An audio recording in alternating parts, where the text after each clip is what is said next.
آیت الکرسی کی بھی بڑی فضیلت ہے، یاد رکھیے، بہت بہت بہت بہت بہت بہت بہت زیادہ فضیلت ہے، اسی کوئی انتہا نہیں۔ میں سمجھتا ہوں پورے فضائل میں رکھ بھی نہیں پاؤں گا، مختصری رکھوں گا، سب بسم اللہ کے مختصر کا اس کے مختصری رکھوں گا۔ آیت الکرسی قرآن مجید کی تمام آیتوں میں اعلیٰ اور افضل ہے۔ آیت الکرسی قرآن مجید کی تمام آیتوں میں اعلیٰ اور افضل ہے، بہت بڑی فضیلت ہے۔ آئیے صحیح مسلم کی روایت ہے، ابی بن کعب رضی اللہ عنہ فرماتے اور کہتے ہیں رسول اللہ صلی اللہ علیہ وسلم نے فرمایا، کیا تجھے معلوم ہے کہ کتاب اللہ میں سے تمہارے پاس کون سی آیت سب سے افضل ہے؟ کیا تمہیں معلوم ہے کہ کتاب اللہ میں سے کون سی آیت سب سے افضل ہے؟ تو میں نے عرض کیا اللہ اور اس کے رسول ہی بہتر جانتے ہیں، مجھے تو نہیں پتا۔ آپ صلی اللہ علیہ وسلم نے دوبارہ فرمایا کہ کیا تجھے معلوم ہے کتاب اللہ میں سے تمہارے پاس کون سی آیت سب سے افضل ہے؟ میں نے عرض کیا اللہ لا الہ الا هو الحی القیوم، یہ آیت الکرسی۔ آپ صلی اللہ علیہ وسلم نے میرے سینے پر جو ہے ہاتھ پھیرا، مطلب شاباشی دیتے نا، ارے ماشاءاللہ، سینے پر جو ہاتھ پھیرا اور فرمایا ابو المنذر، ٹھیک ہے، ان کی کنیت تھی یہ، تجھے علم مبارک ہو۔ تو اللہ لا الہ الا هو الحی القیوم، یہ جو آیت الکرسی ہے، یہ آیت یاد رکھیے سب سے افضل آیت ہے، بہت افضل ہے، بہت فضیلت والی آیت ہے، اس کو ہم بکثرت پڑھنے کی کوشش کیا کریں۔ اسی طرح جو ہے ایک روایت میں آتا ہے، یہ ابو داؤد کی روایت ہے، رسول اللہ صلی اللہ علیہ وسلم صفا مسجد نبوی سے متصل مہاجرین کی رہائش گاہ، مطلب ایک جگہ تھی، وہاں تشریف لائے تو ایک آدمی نے آپ صلی اللہ علیہ وسلم پوچھا، یا رسول اللہ صلی اللہ علیہ وسلم، قرآن مجید میں سب سے زیادہ بڑی اور عظمت والی آیت کون سی ہے؟ آپ صلی اللہ علیہ وسلم نے فرمایا اللہ لا الہ الا هو الحی القیوم، آیت الکرسی آپ نے بیان کی، یہ سب سے فضیلت والی، عظمت والی بڑی آیت ہے، یاد رکھیں۔ اسی طرح سونے سے پہلے آیت الکرسی پڑھنے والے کے لیے اللہ تعالیٰ کی طرف سے ایک فرشتہ مقرر کیا جاتا ہے جو چوری، ڈاکہ اور دیگر نقصانات سے اس کی حفاظت کرتا ہے، نیز شیطان کی بری حرکتوں مثلاً وساوس، جادو، اسی طرح اس کی آصف زدگی اور اس کے خوف سے بھی انسان محفوظ رہتا ہے۔ اتنے سارے فائدے ہیں۔ یقیناً یہ روایت ابو ہریرہ رضی اللہ عنہ کی بڑی مشہور اور معروف روایت ہے، صحیح مسلم میں اور دیگر کتب میں آتی ہے۔ میں اب پوری تفصیلات نہیں رکھتا ہوں، بس مختصر آپ کو واقعہ، چونکہ حدیث بہت لمبی ہے۔ ہوا یہ کہ ابو ہریرہ رضی اللہ عنہ کو آپ نے جو زکوٰۃ کی کھجوریں تھی اس کے اوپر جو اپوائنٹ کیا، آپ وہاں تھے، رات میں ایک شخص آیا کھجوریں چرا رہا تھا، آپ نے پکڑا، کہا اللہ کے رسول صلی اللہ علیہ وسلم کا پیش کروں گا۔ اس نے کہا کہ میرے بیوی بچے بڑے بھوکے پیاسے تھے، میں مجبور تھا اس لیے لے جا رہا ہوں، میں کل نہیں آؤں گا۔ کہا ٹھیک ہے کل نہیں آنا، چھوڑ دیا۔ صبح ہوئی، اللہ کے رسول صلی اللہ علیہ وسلم سے کہا اللہ کے رسول ایک شخص آیا تھا کھجور چرا رہا تھا، میں نے پکڑا، پھر کہا بیوی بچے میں نے چھوڑ دیا۔ اللہ کے رسول صلی اللہ علیہ وسلم فرمایا آج پھر آئیں گا وہ؟ یہ کہتے جب اللہ کے رسول صلی اللہ علیہ وسلم کہہ دیا آج آئیں گا تو میں تو اب تیار ہو گئی، آج تو نہیں چھوڑوں۔ پھر آیا وہ کھجوریں چرا رہا تھا، آپ نے پکڑا، کہا آج تو اللہ کے رسول صلی اللہ علیہ وسلم بارگاہ میں حاضر کروں گا اور تم کو، چونکہ تم کھجور چرائے تھے زکوٰۃ کے۔ کہا نہیں میرے بیوی بچے بھوکے تھے، یہ تھے وہ تھے، بڑا اس نے رونا رویا، ان کو رحم آیا، پھر چھوڑ دیا۔ صبح ہوئی، اللہ کے رسول صلی اللہ علیہ وسلم فجر نے پوچھا کیا ہوا ابو ہریرہ تمہارے قیدی کا؟ کہا جایا تھا۔ کہا کہاں ہے پھر؟ تو کہا آج بھی چھوڑ دیا میں نے، لیکن اس نے کہا کل نہیں آئیں گا، تو کہا آج بھی آئیں گا وہ۔ یہ کہتے وہ اب میں نے سوچ لیا آج تو اس کو نہیں جانے دو۔ پھر وہ کہتے میں نے رات میں پورا مستعدی کے ساتھ میں کھڑا تھا، پھر وہ آیا، آتے ہی میں نے کھجور چرا دیا، پکڑا، کہا آج تو تجھے لے کر ہی جاؤں گا، یہ تھرڈ ٹائم ہے، 2 ٹائم تو معاف کر دیا۔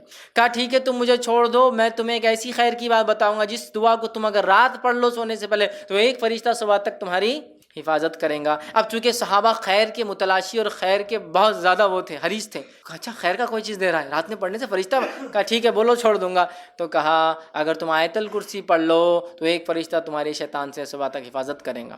صبح ہوئی، نبی اکرم صلی اللہ علیہ وسلم کا ابو ہریرہ کیا ہوا کل قیدی کا؟ کہا پھر آیا تھا۔ کہا کہاں ہے پھر؟ تو کہا چھوڑ دیا۔ تو کہا کیا کہا؟ تو کہا اس لیے چھوڑ دیا کہ اس نے مجھے ایک دعا سکھائی، اور اس نے کہا آپ صلی اللہ علیہ وسلم فرمایا کیا دعا سکھائی؟ تو اس نے کہا جو شخص رات سوتے وقت آیت الکرسی پڑھ کر سوئیں گا تو ایک فرشتہ صبح تک اس کی فجر تک حفاظت کریں گا۔ ابو ہریرہ یہ بات اس نے سچ کہی، حالانکہ وہ اکثر جھوٹ ہی بولتا ہے۔ کیا تم جانتے ہو وہ کون تھا جو تمہارے پاس 3 دن سے قید میں آ رہا تھا، پکڑا جا رہا تھا؟ تو کہا اللہ اور اس کے رسول ہی بہتر جانتے ہیں۔ تو کہا وہ شیطان تھا۔ کون تھا؟ وہ شیطان تھا، ٹھیک ہے، لیکن اس نے یہ بات سچ کہی، ٹھیک ہے، یہ بات سچ کہی، تو یہاں بھی پتہ چلا۔ اسی طرح ہر فرض نماز کے بعد آیت الکرسی پڑھنا جنت میں جانے کا باعث ہے۔ پتہ چلا جن شیطان سے محفوظ رہتا ہے ایک فرشتہ حفاظت کرتا ہے۔ اسی طرح ایک فضیلت اور آتی ہے، ہر نماز کی بعد پڑھنے سے کیا ہوتا ہے؟ جنت میں جانے کا باعث ہوتا ہے۔ حدیث کے الفاظ سنیے آپ کس طرح سے، اور یہ امام نسائی نے جو اپنی کتاب جو عمل الیوم واللیل کے اندر دن اور رات کے اعمال کے اندر نقل کیا، اور وہ فرماتے ہیں ابو امامہ رضی اللہ عنہ فرماتے اور کہتے ہیں کہ اللہ کے رسول صلی اللہ علیہ وسلم فرمایا جس نے ہر فرض نماز کے بعد آیت الکرسی پڑھی اس کے اور جنت کے داخل ہونے کے درمیان موت کے علاوہ کوئی رکاوٹ نہیں، مر جائے تو سیدھا جنت میں جائیں گا، لیکن یہ آیت الکرسی پڑھنا ہے۔ آیت الکرسی کو سر پہ ہاتھ رکھ کے پڑھنا لفظ نہیں ہے. بہت سے لوگ آیت الکرسی پڑھتے ہیں لیکن ہاتھ رکھتے ہیں سر پر پیشانی، پھر ہاتھ کو زمین پہ رکھتے ہیں کبھی، یا ہاتھ کو یوں رکھتے ہیں، پتہ نہیں کیا اس کی وجہ ہے، اور پھر پڑھتے ہیں. یہ ثابت نہیں ہے، لیکن آیت الکرسی پڑھنا ثابت ہے، یاد رکھیں. ٹھیک ہے، یہ بڑی افضل، بڑی برکت، فضیلت، قدر اور منزلت والی آیت ہے، جس کو آیت الکرسی سورہ بقرہ سورہ نمبر 2 کی آیت نمبر 255 نمبر ہے. سوتے وقت آیت الکرسی کا پڑھنا، اس سے فرشتے نازل ہوتے ہیں. اور اتنا سادہ، اتنا آسان، اتنا چھوٹا عمل ہے آیت الکرسی. 10 جملے اس میں، صرف آیت تو ایک ہی ہے لیکن جملے 10 ہے اس کے اندر. 10 جملے، ایک آیت، وہ بھی نہیں ہوتا سوتے وقت، ہے نا. اور ویسے بھی بہت سارے لوگوں کو ذکر کا موقع کہاں ملتا، ٹی وی دیکھتے دیکھتے آنکھ بند ہوتی، ٹی وی چالو ہے، آوازیں چالو ہے، جب تک آواز آئی نہیں تو نیند بھی نہیں آتی. سائیکولوجیکل ڈسٹرب ہو گئے اس کو دیکھ دیکھ کر، اطمینان کھو بیٹھے ہیں، شور کے اندر نیند آتی. تو پھر وہ دیکھتے ہیں سورے کام اللہ کا ذکر اور کیا ہے آیت الکرسی پڑھا کیجئے. صحیح بخاری کی روایت ابو ہریرہ رضی اللہ عنہ فرماتے ہیں، حدیث بہت لمبی ہے، اتنا وقت نہیں چونکہ بہت طویل حدیث ہے، آپ سب جانتے بھی اس روایت کو. ابو ہریرہ رضی اللہ عنہ فرماتے ہیں، میں جو ہے زکوٰۃ کے کھجوروں پر مجھے تعینات کیا گیا تھا. رات میں ایک شخص آیا اور زکوٰۃ کی کھجوریں جس جگہ بھر کر رکھی گئی تھی اس کنٹینر کو پھاڑ کر چرانے لگا. میں نے جا کر پکڑا اور کہا کہ اب صبح اللہ کے رسول صلی اللہ علیہ وسلم کے پاس لے جاؤں گا. کھجور چرا رہے تھے، زکوٰۃ کا مال چرا رہے تھے. تو کہا نہیں میرے بیوی بچے بہت بھوکے، میں کل نہیں آؤں گا، تم چھوڑ دو. میں کہا ٹھیک ہے اب کل نہیں آنا، چھوڑ دیتے، چونکہ رحم کھا کر کہ یار بیچارہ بھوکے بچے بھی، چلو ٹھیک. صبح اٹھتے ہیں فجر میں، کہتے اللہ کے رسول کر رہا تھا ایک آدمی آیا تھا کھجور چرا رہا تھا. پھر آپ نے کہا کیا ہوا؟ تو کہا وہ بولا بیوی بچے بھوکے تو میں نے لے جانے دیا. تو کہا ابو ہریرہ آج پھر آئیں گا. کہ اللہ کے رسول نے تو کہا لیکن کہ نہیں آئیں گا، لیکن کہا آج آئیں گا. ابو ہریرہ رضی اللہ فرماتے اب تو میں مستعد تھا، چونکہ آپ نے بول دیے تھے اب آئیں گا تو بس شور آنے ہی والا. میں کھڑا تھا اور آیا وہ، پھر چرا تھا. پھر میں نے پکڑا، کہا آج تو گیا، اب تو لے جاؤں گا آپ سب کے سامنے اور صبح ذلیل کروں گا، چوری کر رہا تھا. تو کہا نہیں میرے بھی بچے بھوکے تھے، میں پریشان تھا، اب کل نہیں آؤں گا، یہ وعدہ رہا. کہا ٹھیک ہے چلے جا، رحم کھا لیا. تیسرے دن پھر یہ ہوا، دوسرے دن آپ سب کے پاس فجر میں ملے، آپ سب سے فرمایا کیا ہوا رات؟ تو کہا اللہ کے رسول صلی اللہ علیہ وسلم آپ نے کہا تھا وہ آیا اور میں بالکل تعینات تھا، پھر کہاں ہے؟ تو کہا میں نے چھوڑ دیا رحم کھا کر. کیوں؟ تو بولے وہ اس کی بیوی بچے بھوکے تھے، پھر میرے سے بڑی آہو بکا کرنے لگا، گزارش ہے چھوڑ دیا. کہا ابو ہریرہ آج پھر آئیں گا. کہا آج پھر تو کہاں جانے والا؟ تو ابو ہریرہ فرماتے ہیں میں نے سوچ لیا کہ آج تو اس کو نہیں چھوڑوں گا، گیا آج. تیسرے دن پھر آیا، پکڑا، کہا آج کوئی ریکویسٹ نہیں، کوئی گزارش نہیں، کوئی بات نہیں چلنے والی، 2 دن سے تم آ رہے ہو. تیسرے دن آیا، کہا اب نہیں. تو کہا آج چھوڑ دو، اب نہیں آؤں گا. میں ایک بات تمہیں ایک کلمہ سکھا دیتا ہوں، اگر اس کلمے کو پڑھ لو تو فرشتہ ایک آسمان سے نازل ہوتا ہے جو رات بھر فجر تک تمہاری حفاظت کرتا ہے اور شیاطین تم سے دور بھاگ جاتے ہیں. کہا کیا ہے؟ تو کہا سوتے وقت جو ہے آیت الکرسی پڑھ لینا. صبح ہوئی، فجر کی نماز پڑھی، نبی اکرم صلی اللہ علیہ وسلم ملاقات ہوئی. کہا ابو ہریرہ تمہارے قیدی کا کیا ہوا، آیا تھا؟ تو کہا آج بھی آیا تھا. کہا کہاں ہے؟ تو کہا میں نے آج بھی چھوڑ دیا اس کو. تو کہا کیوں؟ تو کہا اس نے ایک کلمہ مجھے سکھا دیا جس کلمے کے بارے میں اس نے یہ کہا کہ اس کو پڑھنے سے رات بھر ایک فرشتہ اترتا ہے، نازل ہو کے حفاظت کرتا ہے. میں نے چھوڑ دیا. تو کہا ابو ہریرہ یہ بات اس نے سچ کہی ہے، اور تم جانتے وہ کون تھا؟ تو کہا اللہ اور اس کے رسول زیادہ جانتے، مجھے تو نہیں پتا. کہا وہ شیطان تھا، وہ ہمیشہ جھوٹ بولتا ہے لیکن یہ بات اس نے سچی بولی ہے، یہ بات یہ سچ بولا اس نے، باقی وہ جھوٹا ہے، بہت بڑا شیطان تھا. تو دیکھیے آپ، شیطان دور ہو جاتا ہے آیت الکرسی پڑھنے سے، فرشتہ رات بھر حفاظت کرتا ہے. اب لوگ پریشان ہیں حفاظت کے لیے، مال کی، دولت کی، ہے نا، بہت ساری چیزوں کی. آیت الکرسی پڑھیے، بہت سیدھے اور سادے اصول دیے گئے. میں سمجھتا ہوں فرشتوں کی سیکیورٹی اور ان کا نازل ہونا، اس سے بڑی کوئی سیکیورٹی نہیں ہو سکتی ہے. سمجھ رہے آپ؟ ان کا آ جانا، کسی کے لیے تعینات ہو جانا، اس سے بڑا کچھ نہیں ہو سکتا. لیکن اب مسئلہ یہ ہم لوگوں کا کہ بات سمجھ میں نہیں آتی. اب ایک سین تصور کیجیے کہ سمجھ لیجیے ایک شخص آپ کے سامنے آ رہا ہے اور اس کے پیچھے 2 پولیس والے چلتے ہوئے آ رہے ہیں. ملنے کی ہمت کرتے آپ، بہت بھاری آدمی دیکھ رہے ہو، پولیس ساتھ چل رہی تھا، اس کو تو کوئی ہاتھ بھی نہیں لگا سکتا، کیوں؟ پولیس والے ساتھ رہتے، اس سادے پولیس والے. اب پولیس والے جن کے پاس بندوقیں لگی ہوئی ہو، اس کا تو مقام بڑھ گیا نا، اسٹین گنس ہو اور بڑھ گئے، AK-47 لے کے اس کے پیچھے جا رہے اور بڑھ گئے. پولیس سے ہٹ کر ٹوپی صرف بدل جائے، ٹوپی کے بدلے کالا کپڑا ہو تو ہر بہت خطرناک آدمی دکھ رہا ہے. اتنی بڑی سیکورٹی، ٹوپی نہیں سر پہ، وہ سر پہ کفن باندھا ہوا آدمی اس کے ساتھ گھوم رہا. کمانڈوز جو ہوتے ہیں وہ کفن باندھے ہوئے نا، ان کا یہ مقصد ہے کہ اب جان بھی جائے تو کوئی مسئلہ نہیں. ارے ٹوپی نہیں تو مطلب بہت بڑا آدمی دکھ رہا ہے، سمجھے نا، اندازہ ہوتا ہے. اب اندازہ لگائیے فرشتہ کھڑا ہے آپ کے لیے رات بھر. اللہ تعالیٰ کی ایک مخلوق جس کی طاقت، حیت، کیفیت، توانائی ایسی ہے کہ یہ روایت میں آتا ہے کہ ایک فرشتہ جو خبر میں قرآن جو نہیں پڑھتا تھا اس کو جو سزا دینے پر متعین رہے گا، وہ ایک گز لوہے کا اٹھائیں گا سلاخ اور اٹھا کے دم ماریں گا ایک آدمی پہ جس نے قرآن نہیں پڑھا تھا دنیا میں خبر میں. اتنے زور سے وہ آدمی چلائیں گا اور اس کا سر ریزہ ریزہ بن کے ہوا میں اڑ جائے گا کہ تمام مخلوق زمین و آسمان کی سوا جن اور انس کو چھوڑ کر اس کی چیخ کو سنیں گی. تو آپ نے کہا کہ وہ فرشتے کے بارے میں معلوم ہے تم کو؟ گز جو مارتا ہے وہ گز کا ویٹ کیا ہے؟ صحابہ نے کہا نہیں ہم کو نہیں پتا کیسے مارتا ہوں گا ویٹ. تو کہا وہ ایک گز اگر اٹھا کر دنیا کے سب سے بڑے پہاڑ پر ماری جائے تو پہاڑ کو پاؤڈر میں تبدیل کر دیں گا وہ ذرات میں. اتنا ویٹڈ اور اتنا خطرناک وہ پنچ ہوتا ہے. ٹھیک ہے، وہ پڑے گا گز، اور اس گز کو پہلے سے لے کر آخری انسان اور پہلے سے لے کر آخری جن سب بھی مل جائے تو اس کو ہلا بھی نہیں سکتے جگہ سے. اتنا ہیوی گز صرف ایک فرشتہ اٹھاتا ہے. طاقت بتا رہا ہوں میں کتنی ہوتی ہے. فرشتے سارے انسان اور جن بھی مل جائے تو وہ گز کو موو نہیں کر سکتے جگہ سے،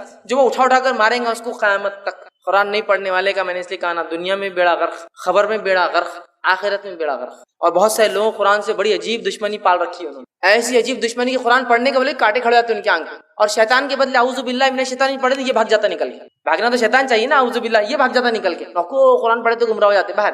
ارے بھائی قرآن کی نہ قرآن پڑھنے سے گمراہ ہو جاتے. دیکھو تو کتنے لوگ گمراہ ہو قرآن پڑھ کے، انہوں کیسی باتیں کر رہے ہیں، انہوں کیسی کر رہے ہیں. اپن نے کچھ پڑھے نہیں، اللہ کچھ پوچھنے والا نہیں اپنے سے. حالات ہی ہے اپنی، ہم پڑھتے نہیں، اللہ پوچھے گا بھی نہیں ہم سے. اللہ رحم کرے. یہاں دیکھیے آیت الکرسی پڑھ رہے ہیں. یقیناً قرآن کے تمام فضائل کیا ہے وہ تو دیکھنا یا سمجھنا ناممکن جیسی بات ہے، لیکن وہ باتیں جو واضح ہے یا وہ بعض باتیں جو مشہور اور معروف ہے یا وہ بعض باتیں جو اللہ رب العزت نے مناسب سمجھی انسانیت کو بتائے، وہ تمام باتیں انشاءاللہ عزیز ہمارے سامنے حدیث کے ذریعے موجود ہے، پہنچی ہیں. اسی میں سے چند احادیث اور قرآنی چند آیتوں کو آپ کے سامنے رکھوں گا کہ قرآن کے صورتوں کے تو ہم دیکھ چکے تھے پوری صورتیں پڑھنے کے کیا فضائل ہیں، لیکن ایسی بعض آیتیں جن کے پڑھنے کے فضائل جو ہے ہمیں ملتے ہیں، یا بعض کلمات، مطلب پوری آیت تو نہیں لیکن کچھ اس کا ایک جملہ یا کچھ کلمہ ہے جس کے تعلق سے حدیث میں وضاحت آتی ہے کہ اس کلمے کا یہ فائدہ ہے، یہ چیز ہوں گی، وہ میں آج آپ کے سامنے رکھوں گا. تو آئیے اپنی بات کو ہم شروع کرتے ہیں، اور ہم بسم اللہ سے اس چیز کو شروع کریں گے. حالانکہ بسم اللہ قرآن کی آیت کے اعتبار سے بہت بعد میں آتا ہے، لیکن چونکہ ہم بسم اللہ سے ہی قرآن کی سوروں کی ابتدا کرتے ہیں اور قرآن کو پڑھنا شروع کرتے ہیں، اور اسی کے ساتھ ساتھ دنیا کے تقریباً کم و بیش تمام کاموں کو بسم اللہ کے ساتھ شروع کرتے ہیں، تو ہم پہلے قرآن کی چونکہ بسم اللہ آیت بھی ہے، یاد رکھیے سورہ نمل کے اندر آپ دیکھ سکتے ہیں کہ سلیمان علیہ السلام نے جب سبا کی رانی کو خط لکھا، لیٹر لکھا، تو پھر اس کے اندر بسم اللہ الرحمن الرحیم سے انہوں نے شروعات کی. قرآن کے اندر جو ہے بسم اللہ ایک آیت کی شکل میں بھی ہے، اور اکثر صورتوں کی ابتدا میں بسم اللہ پڑھا جاتا ہے، یاد رکھیے. تو بسم اللہ سے انشاءاللہ العزیز ہم بات کو اپنی شروع کریں گے. تو آئیے سب سے پہلی چیز جو ہے بسم اللہ، ویسے سورۃ الفاتحہ بہرحال اس کا ایک حصہ بھی ہے، اور اس کے ساتھ ساتھ سورہ نمل جو ہے اس کا بھی بہرحال ایک حصہ ہے. بسم اللہ کے تعلق سے یاد رکھیے اس کے اتنے فضائل ہیں کہ میں سمجھتا ہوں قرآن کی بعض آیتوں کے فضائل میں سے آدھے فضائل تو اسی کے ہم دیکھ سکتے ہیں. چونکہ قرآن کی ہر آیت کی فضیلت اور ہر جملہ یا لفظ کی فضیلت تو نہیں ملتی ہے، لیکن جو ملتی ہے ان میں سے بسم اللہ کی بہت بہت بہت زیادہ فضیلت ملتی ہے. آئیے چند باتیں ہم دیکھتے ہیں. نبی اکرم صلی اللہ علیہ وسلم نے بسم اللہ کے تعلق سے بیان کیا، اس میں سے ایک جو ابن ماجہ کی روایت ہے. آپ صلی اللہ علیہ وسلم فرماتے اور کہتے ہیں کہ جس کھانے کو بسم اللہ الرحمن الرحیم پڑھ کر جو ہے کھایا جائے اس میں برکت پڑ جاتی ہے. مطلب کھاتے وقت انسان بسم اللہ الرحمن الرحیم پڑھ کر کھائے تو اس کھانے میں اللہ تعالیٰ برکت دے دیتا ہے. ابن ماجہ کی روایت ہے. اور وحشی رضی اللہ عنہ فرمایا اللہ کے رسول صلی اللہ علیہ وسلم ہم کھانا کھاتے ہیں لیکن سیر نہیں ہوتے. کھانا تو کھاتے ہیں لیکن سیر نہیں ہوتے، مطلب مطمئن نہیں ہوتے کھانے کے بعد. تو آپ صلی اللہ علیہ وسلم ارشاد فرمایا شاید تم لوگ الگ الگ کھانا کھاتے ہو، مطلب تم لوگ الگ الگ بیٹھ کر کھاتے ہو. تو کہاں ایسے ہی ہوتا ہے؟ تو انہوں نے غرض کیا ہاں یا رسول اللہ صلی اللہ علیہ وسلم ہم الگ الگ کھاتے. تو آپ صلی اللہ علیہ وسلم فرمایا اور کہا کھانا اکٹھے کھایا کرو، مطلب کھانا کھاتے وقت ساتھ مل کر کھایا کرو، اور اس پر اللہ کا نام لیا کرو، اور اس کھانے پر اللہ کا نام بسم اللہ الرحمن الرحیم پڑھا کرو، تو تمہارے کھانے میں برکت ڈال دی جائیں گی. تو تمہارے کھانے میں برکت ڈال دی جاتی ہے. تو لہٰذا ہم اگر کھانا کھاتے ہیں تو کوشش کریں کہ ساتھ کھائیں، مل کر کھائیں، اور مل کر کھانے کے ساتھ ساتھ جو ہے جب بسم اللہ پڑھیں گے ہم تو اللہ تعالیٰ برکت ڈال دیں گا. اور ہم جب کھائیں گے تو سیر ہو کر، مطلب مطمئن ہوں گے کھانے کے بعد. ورنہ بہت سارے لوگ ہم دیکھتے ہیں کبھی کھانے سے مطمئن نہیں ہوتے، اس لیے کہ ہمیشہ بھوکے رہتے ہیں. وہ اس لیے کہ نہ تو ساتھ کھاتے ہیں، بلکہ آج کل کا سسٹم تو یہ الگ الگ کھاؤ، اس لیے کہ پتہ نہیں اسی کتنی بیماریاں مجھے لگ سکتی ہے نا. ٹھیک ہے، کچھ بیماریاں ہیں جو لگ سکتی ہے لیکن وہ بھی اللہ کے حکم سے لگیں گی نا. ہر بیماری کے تعلق سے سائنس نہیں کہتی لگ جاتی ہے، ہاں کچھ ہے جو لگتی ہے کنٹیجس ڈیسیز جو ایک دوسرے کو لگتی ہے، لیکن وہ بھی ہمارا عقیدہ ہے اللہ جس کو دینا چاہتا ہے دیتا ہے. احتیاطی تدابیر اپنی جگہ ضروری ہے. نبی اکرم صلی اللہ علیہ وسلم نے خارشی اونٹ کو بغیر خارش، کھجلی والے اونٹوں کو بغیر کھجلی والے اونٹوں کے باڑے سے الگ رکھا. یہ تو احتیاطی تدابیر ہے، لیکن اس کے باوجود عقیدہ یہ تھا کہ بیماری دینے والا اللہ ہے، یاد رکھے. تو ساتھ کھانے کے بڑے فضائل یاد رکھے. نبی اکرم صلی اللہ علیہ وسلم صحابہ کے تعلق سے آتا ہے ایک ہی برتن میں کھایا کرتے تھے، اس کے بڑے فضائل. ٹھیک ہے، تو ساتھ کھانے کے فضائل ہے، اور بسم اللہ پڑھنے سے برکت ڈال دی جاتی ہے. اسی طرح بسم اللہ کی فضائل میں سے ایک فضیلت یہ ہے کہ نبی اکرم صلی اللہ علیہ وسلم نے ابو داؤد کی روایت فرمایا کہ جس نے کھانے سے قبل بسم اللہ نہ پڑھی جائے اس کھانے میں شیطان بھی شریک ہو جاتا ہے۔ اور حدیث کے الفاظ دیکھیے، حذیفہ رضی اللہ عنہ کہتے ہیں کہ رسول اللہ صلی اللہ علیہ وسلم نے فرمایا جس کھانے پر بسم اللہ پڑھی نہ جائے اس کھانے پر شیطان کو اختیار حاصل ہو جاتا ہے۔ مطلب انسان بسم اللہ نہ پڑھے کھانے کے وقت تو شیطان اس میں اختیار کر لیتا ہے، مطلب جس نے پڑھا جائے تو اس کا اختیار نہیں چلتا، یاد رکھیے۔ تو کھانے سے پہلے ہم ضرور بسم اللہ پڑھیں۔ اسی طرح جو ہے رات کو سونے سے قبل دروازہ بند کرنے سے پہلے بسم اللہ پڑھا جائے تو شیطان اس دروازے کو کھول نہیں سکتا۔ ٹھیک ہے، آئیے حدیث کے الفاظ سنیے۔ جابر رضی اللہ عنہ فرماتے اور کہتے ہیں رسول اللہ صلی اللہ علیہ وسلم نے فرمایا رات سونے سے قبل بسم اللہ پڑھ کر دروازہ جو ہے بند کیا کرو، کیونکہ بسم اللہ پڑھ کر بند کیے گئے دروازے شیطان کھول نہیں سکتا۔ رات کو سونے سے پہلے بسم اللہ پڑھ کر دروازے بند کیا کرو، جن دروازوں پر بسم اللہ پڑھ کے بند کیے جاتے ہیں اس پہ شیطان اس کو کھول نہیں سکتا۔ ایک روایت میں کہ شیطان چور کی مدد نہیں کر سکتا، مطلب جب بسم اللہ پڑھ کے دروازہ بند نہیں ہوتا تو شیطان کیا کرتا ہے، چور کی مدد کرتا ہے دروازہ کھولنے میں، اور جب بسم اللہ پڑھ کر بند کیا جاتا ہے تو شیطان چور کی مدد نہیں کر سکتا یا وہ خود دروازہ نہیں کھول سکتا۔ اسی طرح جو ہے بسم اللہ کے تعلق سے جو فضیلتیں آتی ہیں اس میں ایک فضیلت یہ ہے جو کام بسم اللہ پڑھ کر کیے جائیں وہ شیطان جنات کے شر اور فتنوں سے محفوظ رہتے ہیں۔ اسی طرح سونے سے پہلے گھر کے دروازے بند کرنے سے پہلے، روشنی بجھانے سے پہلے، برتن ڈھانپنے سے پہلے بسم اللہ پڑھنا چاہیے۔ دروازہ بند کرنا ہے، لائٹ روشنی بجھانا ہے، دیا بند کرنا ہے، برتن ڈھانکنا ہے، سب سے پہلے کیا پڑھنا ہے؟ بسم اللہ۔ میں اگر عام زبان میں آپ سے کہوں تو بسم اللہ ایک ایسی ماسٹر کی ہے، جب کوئی دعا یاد نہ ہو تو اللہ کے نام سے لگا دے، کافی، اللہ کے نام سے لگا دے۔ آئیے حدیث کے الفاظ سنیے۔ حدیث بخاری کی روایت ہے اور جابر رضی اللہ عنہ حدیث کو روایت کرتے ہیں کہ نبی اکرم صلی اللہ علیہ وسلم نے فرمایا جب رات کا اندھیرا چھا جائے تو اپنے بچوں کو گھروں میں روک لیا کرو، ٹھیک ہے، کیونکہ اس وقت شیاطین اور جن پھیل جاتے ہیں۔ جب اندھیرا ہوتا ہے مطلب دن اور رات ملتے ہیں، مغرب کا وقت شیطان پھیل جاتے ہیں تو بچوں کو اندر روک لینا چاہیے، اور جن پھیل جاتے ہیں عشاء سے کچھ دیر بعد بچوں کو چھوڑ دیا کرو، مطلب عشاء کے بعد پھر تم چھوڑ سکتے ہو، اس وقت کوئی مسئلہ نہیں، بچے محفوظ ہیں۔ گھر کا دروازہ بسم اللہ پڑھ کر بند کرو، چراغ کو بسم اللہ کہہ کر بجھاؤ، پانی کے برتن کو بسم اللہ کہہ کر ڈھانپ دو اور دوسرے برتن بھی بسم اللہ کہہ کر ڈھانپو۔ اگر برتن ڈھانپنے کے لیے کوئی ڈھکن نہ ہو تو کوئی چیز آڑی رکھ دو، کوئی چیز آڑی رکھ دو، مطلب رات میں مغرب کے بعد بچوں کو اندر لے لینا چاہیے، عشاء کے بعد نکل سکتے ہیں، کوئی مسئلہ نہیں انشاءاللہ۔ جب دروازہ بند کرے تو بسم اللہ پڑھ کر بند کرنا چاہیے، دیا بجھائے یا لائٹ بند کرے تو بسم اللہ پڑھ کر بند کرنا چاہیے۔ اسی طرح آپ فرما رہے پانی کا اگر کوئی برتن ڈھانکنا ہے تو بسم اللہ پڑھ کے ڈھانکنا چاہیے۔ اسی طرح آپ فرما رہے کوئی برتن کھلا ہو تو اسے ڈھانکو تو بسم اللہ کہہ کر ڈھانکو، اور اگر ڈھکن نہ ملے تو، کور نہ ملے تو کوئی چیز آڑی تو بھی رکھ دو کم از کم۔ یہ کیوں کہا آپ نے؟ پانی پہ ڈھک دو، کھانے پہ ڈھک دو، اور اگر ڈھکن نہ بھی رکھ سکو، ڈھکن پورا ڈھکتا ہے نا، کوئی بھی چیز آڑی مطلب پورا نہ بھی ڈھکے تھوڑا ڈھک سکتے آپ۔ مثال کے طور پر پلیٹ نہیں ملی، ڈھکن نہیں ملا، اب جو چیز ہے برتن وہ آدھا ڈھک سکتا ہے تو اتنا ڈھک دو۔ اس لیے کہ حدیث میں الفاظ کیا معلوم؟ حدیث میں الفاظ ہے جب انسان کھانے کو رات میں کھلا چھوڑتا ہے تو اس میں بیماریاں نازل ہوتی ہیں۔ اب آپ کہیں گے بیماریاں نازل ہوتی ہے تو پھر پورا ڈھکن ڈھانپنے سے کیا اور آدھا ڈھانپنے سے بھی کیا؟ جراثیم، مائکروبس تو ایسے رہتے کہیں سے بھی گھس سکتے ہیں۔ یہ معاملہ غائب کا ہے، غائب کا ہے کہ اللہ کیسے ڈھکن ڈھانپنے سے یا کوئی چیز رکھ دینے سے اس بیماری کو دور کر دیتا ہے، اس تک نہیں پہنچنے دیتا۔ اس سے پتہ چلا بیماریاں نازل ہوتی، آسمان سے اترتی، سمجھ رہے ہیں؟ کبھی انسانوں کو سزا کے طور پر اور کبھی آزمائش ہو، سمجھ رہے ہیں بات؟ تو نازل ہوتی تو ڈھانکنا چاہیے، رات میں ڈھانکنا، اور ڈھانکتے وقت کیا پڑھنا چاہیے؟ بسم اللہ۔ کوئی پوری چیز ڈھانکنے کو نہ ملے تو کم از کم جو ملے ڈھک دو، چاہے آدھا، پون، پاؤ، کچھ تو بھی ڈھک جائے، اس لیے کہ جب کوئی چیز ڈھکی ہوتی ہے تو بیماری نازل نہیں ہوتی، نازل ہوتی ہے یہ اللہ کی طرف سے ہوتی ہے۔ یہ کیسے ہوتا ہے واللہ عالم، یہ غائب کا معاملہ ہے، لیکن حدیث میں آ گیا، ہم نے مان لیا اس کو۔ تو آپ کچھ بھی کرنا ہے، دروازہ بند کر رہے بسم اللہ، کھانا کھا رہے بسم اللہ، ہاں، لائٹ بند کر رہے بسم اللہ، چراغ بجھا رہے بسم اللہ، کھانے پہ ڈھانپ رہے بسم اللہ، پانی پہ ڈھانک رہے بسم اللہ، ہے نا؟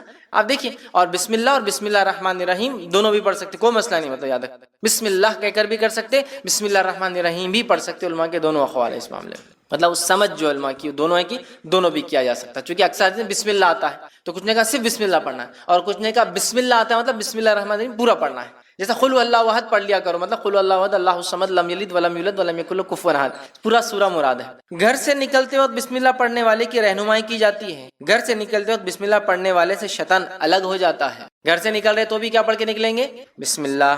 آئیے حدیث کے الفاظ، ابو داؤد کی روایت ہے، انس بن مالک رضی اللہ عنہ فرماتے ہیں رسول اللہ صلی اللہ علیہ وسلم فرمایا جب آدمی اپنے گھر سے نکلتا ہے اور یہ دعا پڑھتا ہے بسم اللہ توکلت علی اللہ لا حول ولا قوۃ الا باللہ، جب یہ دعا پڑھ کے نکلتا ہے کہ اللہ کے نام سے نکلتا ہوں، اللہ پر بھروسہ کرتا ہوں، گناہ سے بچنے کی طاقت اور نیکی کے حصول کی قوت اللہ کی توفیق کے بغیر کسی میں نہیں۔ یہ اس کا ترجمہ تھا، جب یہ پڑھ کے نکلتا ہے۔ اس وقت اس کے حق میں یہ بات کہی جاتی ہے، سارے کاموں میں تیری رہنمائی کی گئی، تو کفایت کیا گیا۔ سارے کاموں میں اب جو تو گھر سے نکل کے کرے گا، تیری رہنمائی کی گئی، تو کفایت، تیرے لیے یہ چیز، یہ دعا کافی ہو گئی، کفایت کر گئی۔ ہر طرح کی برائی اور خسارے سے تو بچا لیا گیا۔ بس شیطان اس سے الگ ہو جاتا ہے، اب شیطان کو کچھ باقی نہیں رہتا، شیطان اس سے الگ ہو جاتا ہے، اور دوسرا شیطان اس سے کہتا ہے تم اس شخص پر کیسے مسلط ہو سکتے ہو جس کی رہنمائی کی گئی، جس کی کفایت کی گئی ہے۔ شیطان کو دوسرا شیطان بولتا اب اس پہ تم کنٹرول نہیں حاصل کر سکتے ہو، چونکہ اس کی کفایت کی گئی، اس کی رہنمائی کی گئی ہے، تو بسم اللہ پڑھ کر گھر سے نکلنا چاہیے، یاد رکھیے۔ اسی طرح جامع ترمذی کی روایت ہے، بسم اللہ کہنے سے شیطان ابن آدم کی شرمگاہ نہیں دیکھ سکتا۔ ٹھیک ہے، آئیے حدیث کے الفاظ سنیے۔ جامع ترمذی کی روایت ہے، بسم اللہ کہنے سے شیطان ابن آدم کی شرمگاہ نہیں دیکھ سکتا۔ حدیث کے الفاظ اس طرح سے، علی رضی اللہ عنہ فرماتے ہیں رسول اللہ صلی اللہ علیہ وسلم نے فرمایا بسم اللہ کہنا جنات کی آنکھوں اور بنی آدم مطلب انسان کی اولاد، مرد ہو یا عورت ہو، کی شرمگاہ کے درمیان پردہ بن جاتا ہے۔ جب انسان بسم اللہ پڑھتا ہے تو شیطان اور ابن آدم کی شرمگاہ کے بیچ میں بسم اللہ پردہ بن جاتا ہے نا۔ اور شیطان ایسے وقتوں میں جب انسان کپڑے اتارتا ہے، اس کو تاڑتا ہے، اس کو ستاتا ہے، اس کو تکلیف دینے کی پوری کوشش کرتا ہے۔ اس لیے حدیث میں آتا ہے کہ جب بیت الخلاء جاؤ تو دعا پڑھ کر جاؤ، ہے نا، دعا اس کی کہ اللہ میں خبث اور خبائث، جو خبیث قسم کے بدترین مرد اور عورت ان میں ہیں، ان سے پناہ مانگتا ہوں۔ اللہم انی اعوذ بک من الخبث والخبائث، ٹھیک ہے، میل اور فیمیل دونوں، جن اور جنات جو برے ہوتے ہیں ان سے میں اللہ تیری پناہ چاہتا ہوں۔ سمجھ رہے بات کو؟ تو بہرحال بسم اللہ پڑھنے سے ابن آدم کی شرم کا انسان نہیں دیکھ سکتا، ٹھیک ہے۔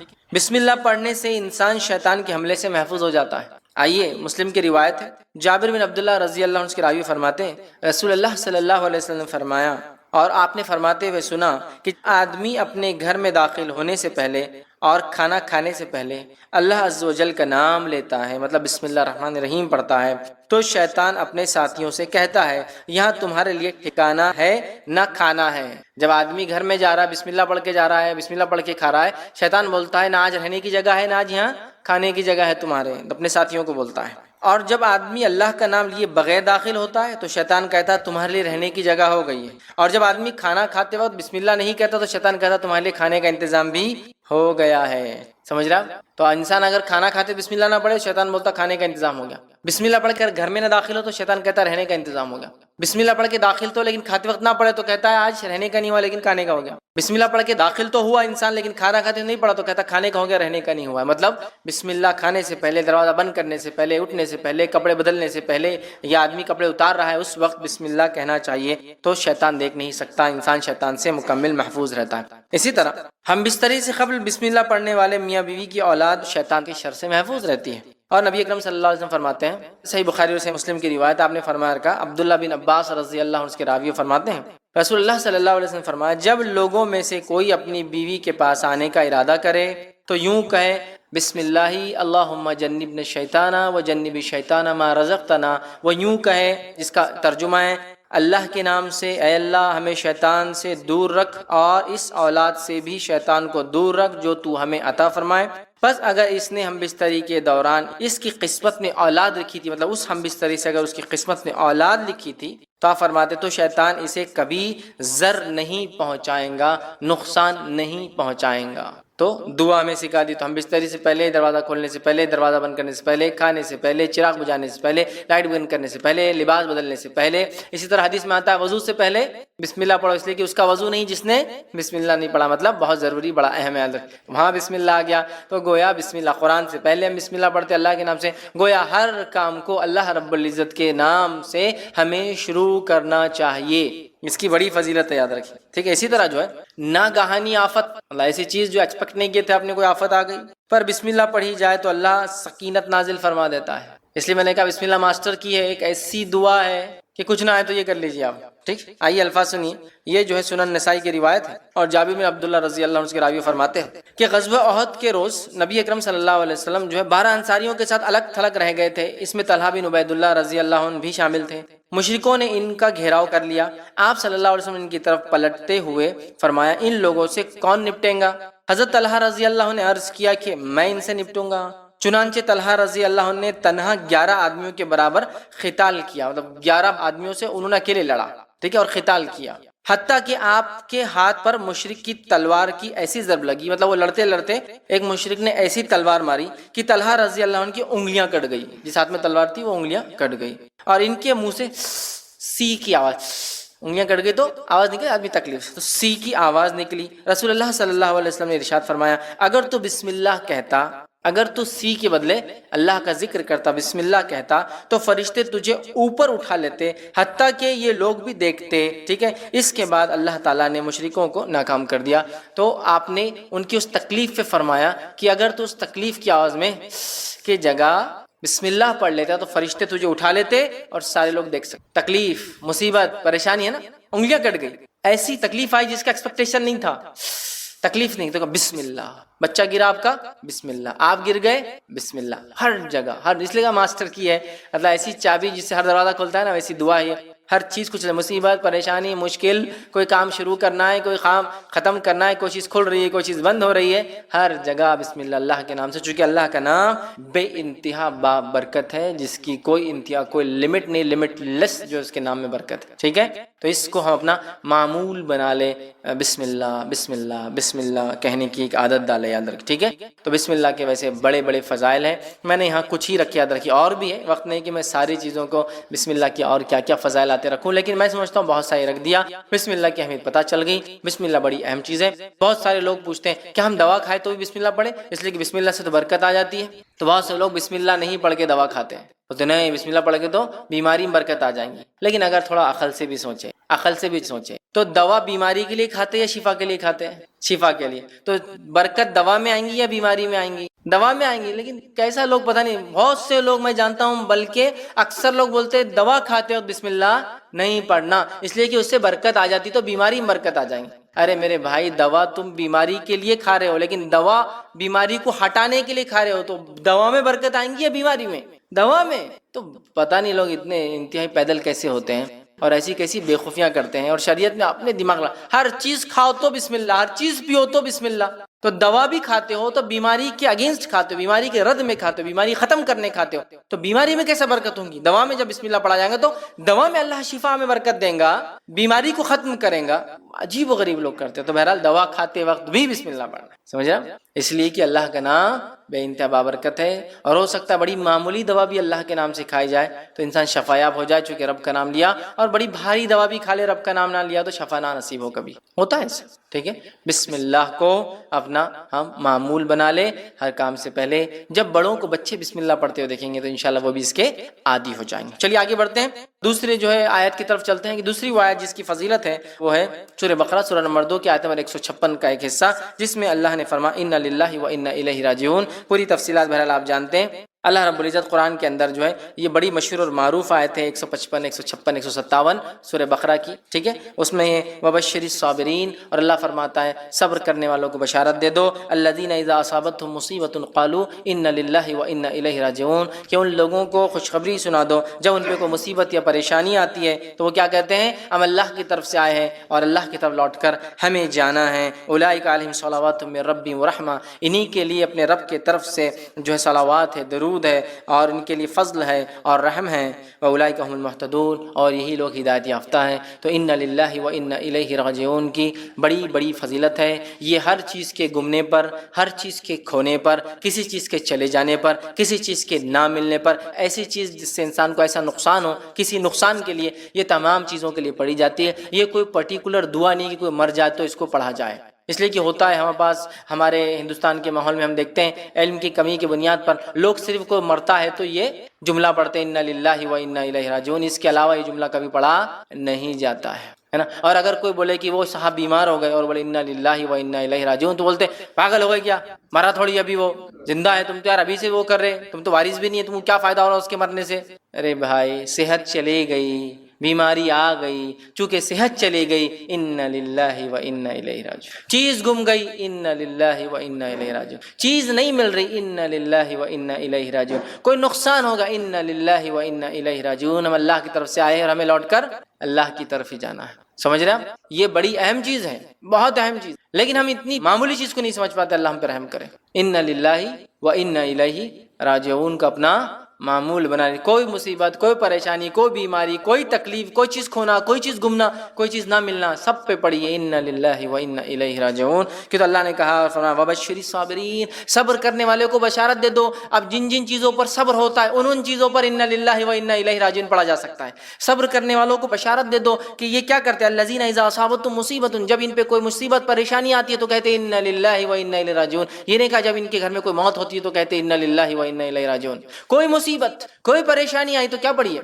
انا للہ و انا الیہ راجعون۔ کہ تو ایسے ہی لوگوں کو خوشخبری ہے فبشر الصابرین، تو ایسے صبر کرنے والوں کو بشارت دے دو جو مصیبت آتی ہے تو کہتے ہیں ہم اللہ کی طرف سے آئے تھے اور اللہ کی طرف لوٹ کر ہمیں جانا ہے۔ اس کو ہم عام کر دیں، یاد رکھیے بڑی اہم چیز ہے۔ صحیح مسلم کی روایت ہے، ام سلمہ رضی اللہ عنہا فرماتی ہے اور کہتی ہے کہ میں نے رسول اللہ صلی اللہ علیہ وسلم فرماتے ہوئے سنا۔ کب فرماتے ہوئے سنا؟ جب اللہ کے رسول صلی اللہ علیہ وسلم ان کے شوہر کا انتقال، ابو سلمہ کا انتقال ہوتا ہے، آپ صلی اللہ علیہ وسلم گھر پہنچتے ہیں، ابو سلمہ کی آنکھیں کھلی ہے، انتقال ہو چکا ہے، نبی اکرم صلی اللہ علیہ وسلم آنکھوں کو بند کرتے ہیں اور بند کر کے کہتے ہیں کہ جب انسان مر جاتا ہے روح نکلتی ہے، پیر سے شروع ہوتی ہے نا، تو جب نکل جاتی ہے تو آنکھیں اس کا پیچھا کرتی ہے، اس کو دیکھتی ہے، لہٰذا انتقال کے بعد آنکھیں بند کر دینی چاہیے۔ تو آپ نے بند کیا اور فرمایا جب کسی مسلمان کو مصیبت پہنچتی، پھر دیکھیے حدیث میں جب کسی مسلمان کا کوئی مرتا ہی نہیں کہا، جب کسی مسلمانوں کو مصیبت، پریشانی، تکلیف، دکھ، ڈپریشن، کچھ بھی ہو، گم گئی کوئی چیز، نہیں مل رہی کوئی چیز، کھو گئی کوئی چیز، سمجھ رہے آپ، مصیبت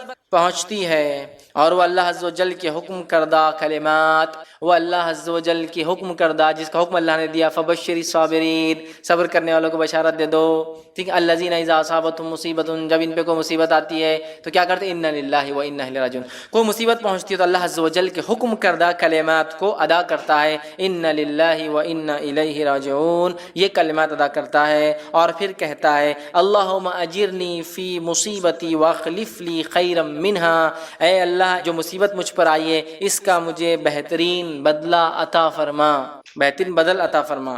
تو یہ جب پڑھتا ہے کوئی شخص، جس کا ترجمہ دیکھیے اس کا پڑھتا، ہم اللہ کے لیے ہیں اور ہم اسی کی طرف پلٹ کر جائیں گے، یا اللہ مجھے اس مصیبت کا بدلہ اور ثواب عطا فرما اور اس سے بہتر عطا فرما، کہے تو اللہ تعالیٰ اس سے بہتر چیز عطا فرما دیتا ہے۔ جب کوئی مصیبت ہو جائے اور کوئی کہے انا للہ و انا الیہ راجعون تو اللہ تعالیٰ کوئی بہتر چیز اسے عطا کر دیتا ہے۔ سمجھ رہے ہیں بات کو؟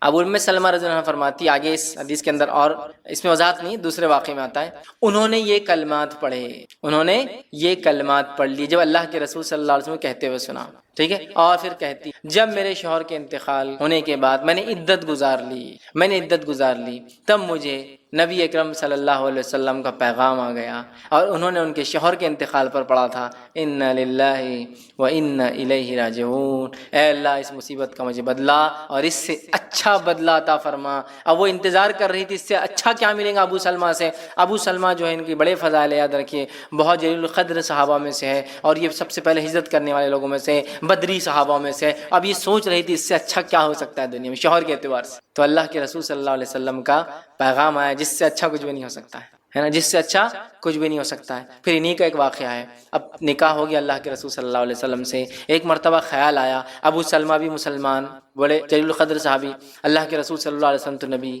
اب میں جنت میں جاؤں گی تو کس شوہر کے ساتھ رہوں گی، دونوں مسلمان، تو ایک خیال آیا، لیکن شرم آئی پوچھنے کو، جھجک ہوئی، تو ایک مرتبہ ایسا پوچھا اللہ کے رسول اگر ایک خاتون کے ایک سے زیادہ شوہر رہے ہو اور سب ایمان والے رہے ہو تو جنت میں کس کے ساتھ رہیں گی، سمجھ رہے آپ؟ تو اللہ کے رسول صلی اللہ علیہ وسلم فرمایا جس کے اخلاق اچھے ہوں گے وہ اس کے ساتھ رہیں گے۔ تو ان کو بڑا تعجب ہوا، اخلاق؟ تو کہا ہاں اخلاق بڑی اہم چیز ہے، اچھے اخلاق ہوں گے، ٹھیک ہے۔ تو اب یہ مطمئن ہو گئی کہ کس کے ساتھ رہیں گی، اللہ کے رسول صلی اللہ علیہ وسلم کے ساتھ، سمجھ رہا؟ تو پھر انا للہ و انا الیہ راجعون، یہ بڑا اہم کلمہ ہے، بڑا اہم جملہ ہے، بڑی اہم چیز ہے۔ ہر مصیبت، تکلیف، پریشانی، کوئی چیز کھو جائے، کوئی مر جائے، کوئی چیز نہ ملے، کوئی نقصان ہو جائے، کچھ بھی ہو، اینی تھنگ، کوئی بھی چیز جس کو مصیبت میں آپ شامل کرو یا جس پہ آپ کو صبر کرنا پڑے، تب کیا پڑھ لو انا للہ و انا الیہ راجعون۔ کوئی چیز چوری ہو گئی انا للہ و انا الیہ راجعون، کوئی چیز نہیں مل رہی انا للہ و انا الیہ راجعون، کوئی چیز گم گئی انا للہ و انا الیہ راجعون، کوئی مر گیا انا للہ و انا الیہ راجعون، کوئی بیمار ہو گیا انا للہ و انا الیہ راجعون، سب کچھ بھی ہو سکتا، کچھ بھی ہو سکتا، ٹھیک ہے۔ تو بڑا افضل کلمہ ہے یاد رکھیے، ٹھیک ہے، اس آیت کا حصہ تھا۔ اب آئیے اسی طرح سورہ بقرہ سورہ نمبر 2 آیت نمبر 163 163 کا جو آیت ہے اس کی فضیلت میں بات جو آتی ہے، وَإِلَٰهُكُمْ إِلَٰهٌ وَاحِدٌ لَا إِلَٰهَ إِلَّا هُوَ الرَّحْمَٰنُ الرَّحِيمُ۔ یہ آیت کے تعلق سے جو فضائل آتے ہیں وہ یہ ہیں، جامع ترمذی کی روایت ہے، اسما بنت یزید رضی اللہ عنہا فرماتی ہے اور کہتی ہیں کہ نبی اکرم صلی اللہ علیہ وسلم نے فرمایا اور کہا، اسم اعظم ان دو آیتوں میں ہیں، اسم اعظم اللہ تعالیٰ کے بڑے نام ان دو آیتوں میں ہیں۔ پھر آپ نے پڑھا وَإِلَٰهُكُمْ إِلَٰهٌ وَاحِدٌ لَا إِلَٰهَ إِلَّا هُوَ الرَّحْمَٰنُ الرَّحِيمُ، ٹھیک ہے، اور تمہارا الہ تو بس ایک ہی ہے، اس کے علاوہ کوئی الہ معبود لائق عبادت کوئی نہیں، وہ بہت مہربان اور رحم کرنے والا ہے۔ پھر فرمایا، اور اس آیت میں دو آیتوں میں ہے اسم اعظم، دوسری آیت کون سی؟ سورہ آل عمران کی آیت نمبر 1 اور 2 آپ نے فرمایا، اور سورہ آل عمران کی ابتدائی آیت یعنی الف لام میم اللہ لا الہ الا هو الحی القیوم، یہ آیت میں آپ نے فرمایا اس میں اللہ کے اسم اعظم ہیں، بڑے نام ہیں، یاد رکھ، ٹھیک ہے۔ اور اس کی فضیلت میں آتا ہے کہ اسم اعظم ان دو آیتوں میں ہیں، یہ دو آیتوں کو پڑھنا چاہیے، اور ایک روایت میں اسم اعظم جس دعا میں لگا دی جائے اللہ اس دعا کو رد نہیں کرتا، الحی القیوم رحمان اور رحیم، ٹھیک ہے، یہ اسم اعظم ہے، یاد رکھیں ان دونوں آیتوں میں اسم اعظم آتے ہیں اللہ کے، تو ایک میں آیا رحمان اور رحیم آیا، دوسری میں حی اور قیوم آیا، یاد رکھیں۔ اسی طرح ایک اور آیت کے تعلق سورہ بقرہ سورہ نمبر 2 آیت نمبر 201 کے تعلق سے آتا ہے، یاد رکھیے، جو بڑی مشہور اور معروف آیت ہے، ربنا آتنا فی الدنیا حسنۃ وفی الآخرۃ حسنۃ وقنا عذاب النار، اس کے تعلق سے آتا ہے۔ اور انس بن مالک رضی اللہ عنہ فرماتے اور کہتے ہیں، یہ متفق علیہ، صحیح بخاری اور صحیح مسلم کی روایت، آپ نے فرمایا رسول اکرم صلی اللہ علیہ وسلم کی اکثر دعا یہ ہوتی تھی، موسٹ آف دا ٹائم آپ یہ دعا کرتے تھے، کیا دعا؟ یا اللہ ہمیں دنیا میں بھلائی عطا فرما، ربنا آتنا فی الدنیا حسنۃ، اور آخرت میں بھی بھلائی عطا فرما، بالآخرۃ حسنۃ، اور ہمیں آگ کے عذاب سے بچا، وقنا عذاب النار۔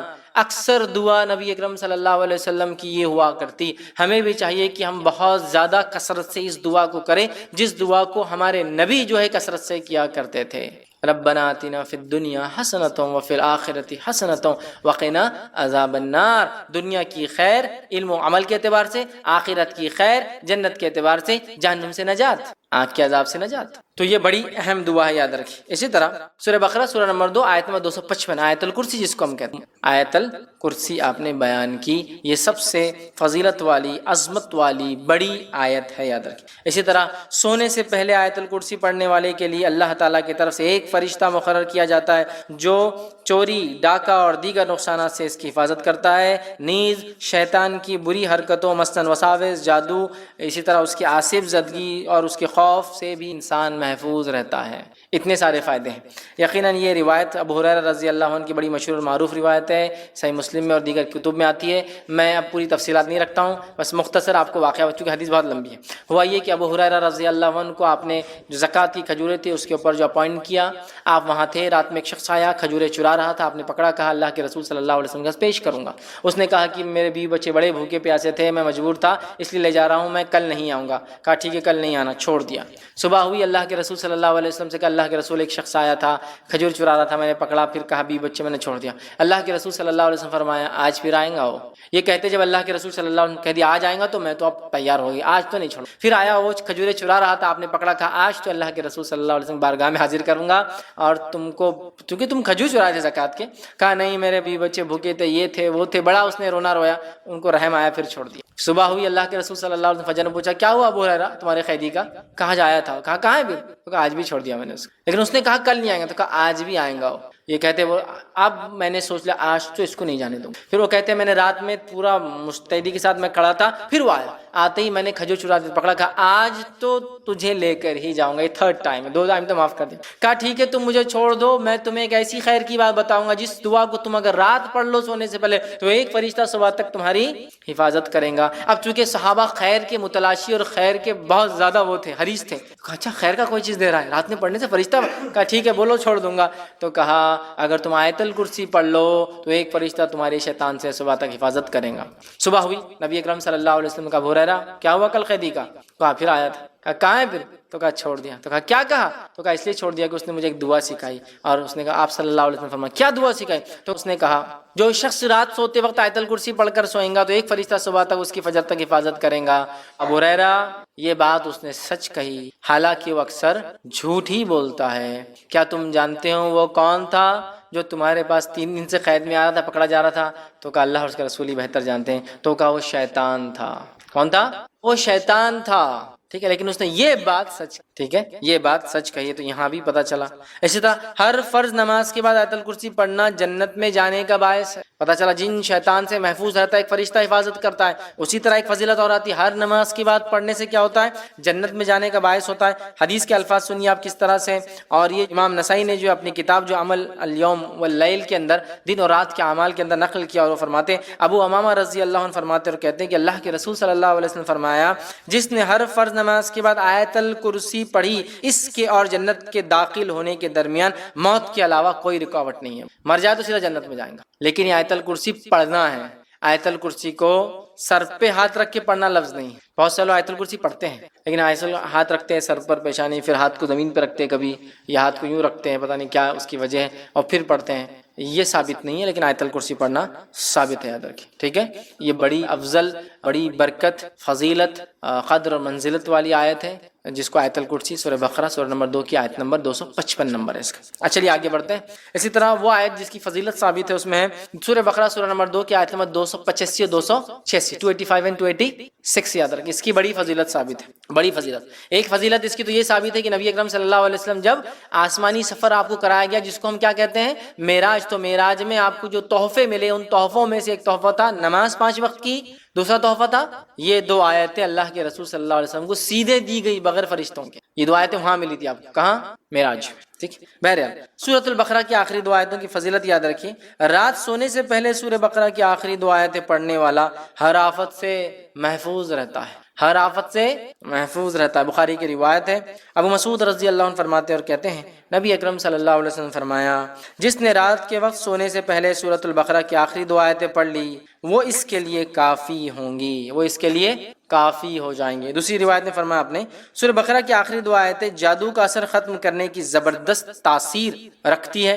اسی طرح فرمایا، جس گھر میں مسلسل 3 راتوں تک سورہ بقرہ کی آخری 2 آیتیں پڑھی جائے، شیطان اس گھر سے جو ہے بھاگ جاتا ہے یا اس کے قریب نہیں آتا ہے. حدیث کے الفاظ سنیے، جامع ترمذی کی روایت ہے.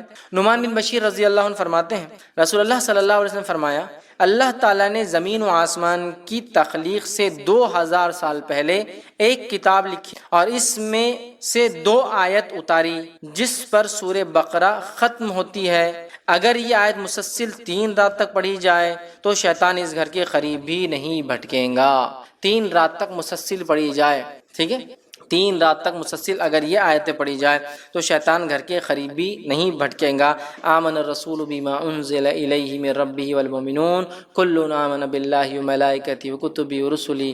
بہرحال پورا اس کے بعد کا سلسلہ ہے، اور اس کے بعد کی لا یکلف اللہ نفسا الا وسعہا، یہ 286 ہے. دونوں کو پڑھا جائے تو شیطان داخل نہیں ہوتا. 3 راتوں تک اگر مسلسل پڑھی جائے، رات پڑھ کر سوئے تو کافی ہو جاتی ہے اس کے لیے، یاد رکھیے، اس کی حفاظت کے لیے، تمام چیزوں کے لیے. اسی طرح جو ہے سورہ بقرہ کی آخری 2 آیتیں پڑھ کر اللہ تعالیٰ سے جو حاجت طلب کی جائے وہ پوری ہوتی ہے. سورہ بقرہ کی آخری 2 آیتیں تلاوت کر کے جو حاجت جو اللہ سے مانگا جائے پورا ہوتا ہے. مسلم کی روایت ہے، عبداللہ ابن عباس رضی اللہ عنہما اس کے راوی کہتے ہیں کہ ایک روز جبرائیل علیہ السلام نبی اکرم صلی اللہ علیہ وسلم کے پاس بیٹھے ہوئے تھے کہ انہوں نے اوپر سے دروازہ کھلنے کی آواز سنی. اپنا سر اٹھایا اور نبی اکرم صلی اللہ علیہ وسلم کو بتایا کہ یہ آسمانوں کے دروازوں میں سے ایک ایسا دروازہ ہے جو آج سے پہلے کبھی نہیں کھلا. اس سے ایک فرشتہ نازل ہوا ہے جو آج سے پہلے زمین پر کبھی نازل نہیں ہوا.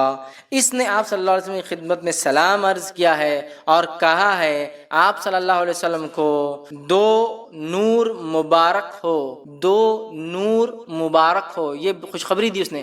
ایسے دروازے سے آیا جو آج تک نہیں کھلا، سبحان اللہ، اور ایسا فرشتہ دنیا میں آیا جو آج تک نہیں آیا. اور کہا 2 نور جو ہے مبارک ہو آپ صلی اللہ علیہ وسلم سے پہلے. یہ نور کسی نبی کو عطا نہیں کیے گئے، یہ 2 روشنیاں کسی کو عطا نہیں کی گئی. پہلا سورۃ الفاتحہ، یہ ایک ایسا نور ہے جو سورت کسی کو نہیں ملے، اس سے پہلے کوئی نبی کسی امت کو نہیں ملی.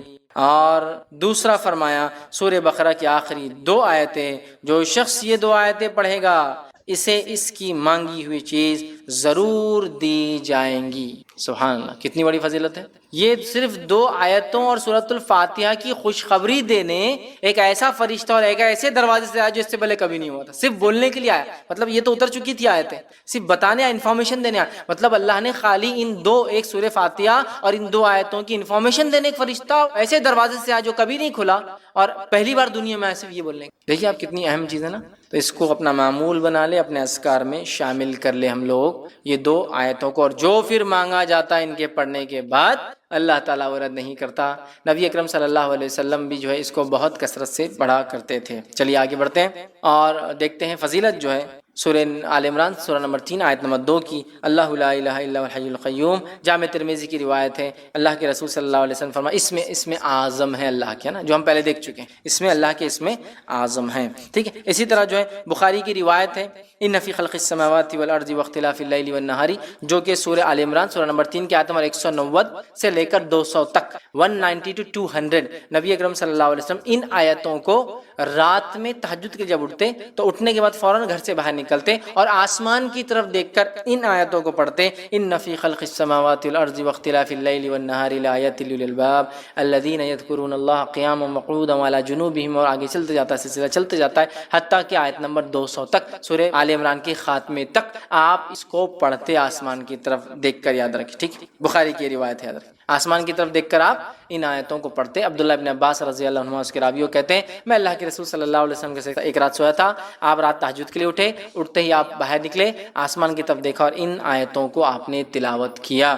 تو اس سے بھی اس کی فضیلت پتہ چلتی ان آیتوں کی کہ ہم بھی تہجد کے لیے اٹھے تو گھر سے باہر نہ ہو سکے، چونکہ آج کل ہم فلیٹس میں رہتے ہیں، کبھی بند گھر ہوتے ہیں، تو کم از کم کھڑکی میں کھڑے ہو کے باہر آسمان کی طرف دیکھ سکتے ہیں۔ اللہ کے رسول باہر نکل کے آسمان کی طرف دیکھ کر ان آیتوں کو پڑھا کرتے تھے، ٹھیک ہے۔ اسی طرح جو ہے لا الہ الا انت سبحانک انی کنت من الظالمین، اس آیت کی کیا فضیلت ہے، جو کہ سورہ نمبر 21 سورہ انبیاء آیت نمبر 87 ہے، یاد رکھیے اس کی کیا فضیلت ہے۔ تو بہرحال یہ آیت ہم سب جانتے ہیں کب اور کس واقعے کو جو ہے بیان کرتی ہے، اور نبی اکرم صلی اللہ علیہ وسلم نے یہ مسند احمد اور جامع ترمذی کی روایت فرمایا اور کہا، حضرت سعد رضی اللہ عنہ اس کے راوی کہتے ہیں رسول اللہ صلی اللہ علیہ وسلم نے فرمایا، مچھلی والے یعنی حضرت یونس علیہ السلام کی دعا جو انہوں نے مچھلی کے پیٹ میں مانگی تھی، وہ کون سی دعا تھی؟ وہ یہی دعا تھی، لا الہ الا انت سبحانک انی کنت من الظالمین۔